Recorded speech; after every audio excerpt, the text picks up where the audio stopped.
নমস্কার বন্ধুরা, আওয়ার হবির নতুন একটি ব্লগে আপনাদের সবাইকে স্বাগত। বন্ধুরা, গরমের একটা অত্যন্ত স্বাস্থ্যকর খাবার হলো পোহা। আজকে এই পোহা বানানোর রেসিপি আপনাদের সঙ্গে শেয়ার করছি। পোহা বানানোর জন্য আমি প্রথমে এখানে কড়াইয়ে অল্প একটু তেল গরম করে নিয়েছি, আর তাতে চিনে বাদাম হালকা করে ভেজে তুলে নিচ্ছি। বেশি কিন্তু কড়া করে ভাজলে তেতো হয়ে যাবে, তাই হালকা করে ভেজে নিয়েছি। এবার ওই তেলের মধ্যে সর্ষে, শুকনো লঙ্কা আর কারি পাতা ফোড়ন হিসাবে দিয়ে দিয়েছি। এবার একটু অল্প ভেজে নিয়েই দিয়ে দিয়েছি কুচুনো পেঁয়াজ।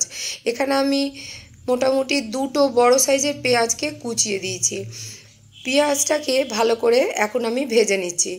পেঁয়াজ ভাজা হয়ে গেলে এর মধ্যে আমি দিয়ে দেবো 1 মুঠো পরিমাণ নারকেল কুচি। নারকেল কুচিটা কিন্তু অপশনাল, আপনারা নাও দিতে পারেন।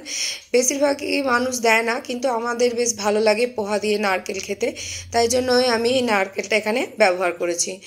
নারকেলটা হালকা ভেজে নিয়েছি। আর দেখুন, এখানে নিয়েছি চিড়ে কিন্তু পোহার জন্য আলাদা রকম চিড়ে বাজারে বিক্রি হয়, চাইলে সেটাও নিতে পারেন। আর নিয়েছি আমি এখানে আলু সিদ্ধ। এতগুলো লাগবে না, অল্প একটু দেবো, আর বাকিটা অন্য রান্নায় ব্যবহার করব। তো আমি এখানে কিন্তু সাধারণ চিড়ে নিয়েছি, তবে চাইলে আপনারা দোকানে যদি গিয়ে বলেন পোহার চিড়ে, তাহলে সেটাও দোকান থেকে ঠিক দিয়ে দেবে। আলুগুলো একটু সিদ্ধ করা যেহেতু ছিল, হালকা করে ভেজে নিয়েই আমি দিয়ে দিচ্ছি এখানে চিড়েগুলো কিন্তু বেশি ভিজিয়ে রাখা যাবে না। জাস্ট একটা ফুটো পেতেতে, মানে যে স্টিলের ফুটো পেতেগুলো হয়, তার মধ্যে দিয়ে আমি 2-3 বার ধুয়ে নিয়েছি। আর কিছু করিনি, ভিজিয়ে রাখিনি কিন্তু। আর এখানে নিয়ে নিয়েছি নুন, হলুদ আর চিনি। অল্প একটু চিনি দিলেই খেতে বেশি ভালো হবে। দিলাম কুচুনো কাঁচা লঙ্কা। এই সমস্ত উপকরণগুলো দিয়ে আমি অল্প করে চিড়েটা হালকা করে নেড়েচেড়ে ভেজে নিচ্ছি কড়াইয়ের মধ্যে। আর এই সময় কিন্তু গ্যাসটা কমিয়ে রাখতে হবে, নাহলে আবার যে চিড়েটা দলা পাকিয়ে যেতে পারে। আর আমি যেহেতু মোটা চিড়ে নিইনি, পাতলা চিড়ে নিয়েছি, তাই গ্যাসটা আমি কমিয়েই রান্না করছি, যাতে পোহাটা ভালো হয়, সুন্দর ঝরঝরে হয়, সেই জন্য।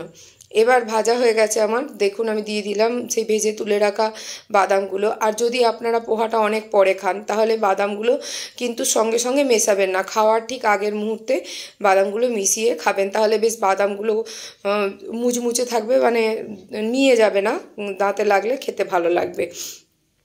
তো এই ছিল আজকে আমার চিড়ের পোহার রেসিপি। আমার রেসিপিটা কেমন লাগলো অবশ্যই কমেন্ট করে জানাবেন।